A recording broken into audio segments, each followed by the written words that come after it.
কর্তব্যরত অবস্থায় দ্রুতগামী বাইকের ধাক্কায় গুরুতরভাবে আহত এক টিএসআর জওয়ান। ঘটনা খোয়াই ধলাবিল কলোনি এলাকায়।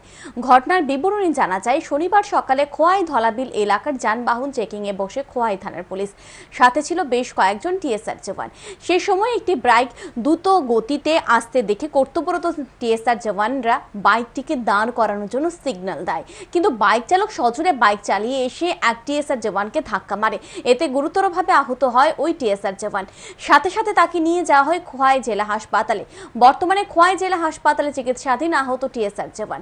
খোয়াই থানার ওসি জানান, বাইক চালককে আটক করা হয়েছে। বাইক সহ ধৃত বাইক চালকের বিরুদ্ধে কঠোর ব্যবস্থা গ্রহণ করা হবে।